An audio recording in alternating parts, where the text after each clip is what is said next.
hearing. Now let's get straight into our debate. Who is responsible for the stalemate in Parliament? Let me start with Abhishek Singhvi. Abhishek Singhvi, on the one hand, you could argue that the opposition has been unrelenting on its demand for a JPC, a Joint Parliamentary Committee, into the 2G scam. But on the other hand, the government could be well accused of exactly the same. Barkha, by any system of logic, any system of practical, pragmatic administration, result orientation, the demand for JPC is in nothing but a chimera. Just consider these facts. The only two objects of this entire exercise is to A, punish the guilty, and B, to set the house in order to prevent recurrence in future of such corruption scams. On both counts, it is the CBI which punishes. It is the criminal process which sends you to jail. It is the Enforcement Directorate which unravels issues of money laundering. It is the Supreme Court monitored investigation which ensures impartiality. In contrast, the JPC from the very inception, from the day it is made, has to be formulated according to party strength. It will have to give a verdict split according to party majority and minorities. Now, if that be so, the question arises, why should the opposition want it? Not to punish, not to set the house in order, not to achieve a result, but to have a talking shop for 2.5, 3 years, every day come out and stand in front of your cameras, make a grandstanding issue, raise an issue which is only for the press, call this minister, call that prime minister, call this person, and not intending to achieve anything, merely to keep the pot boiling. But Abhishek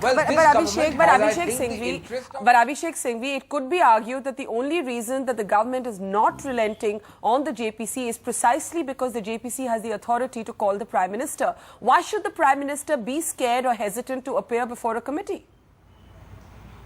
It's not, first of all, it is certainly not a one issue, one person issue at all. I am asking myself, is calling the Prime Minister and making a point on cameras or trying to humiliate the sovereign head of the government head of a sovereign nation the only end in itself? Which part of the whole thing does it serve?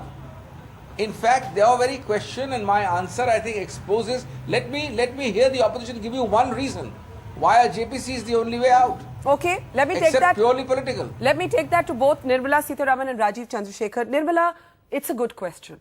The government has come up with several alternative proposals, a CBI monitored investigation, multiple agencies to back up the Public Accounts Committee. Why are those formulas unacceptable for an investigation in the 2G scam? The Supreme Court is cognizant of the matter of the investigation, is personally monitoring it on a day-to-day basis. Is it worth or justified holding up Parliament for? Barkha, I think it's an irony, and of course a senior person like Abhishek Manu Singhvi on the panel going elaborately on the points that he has said.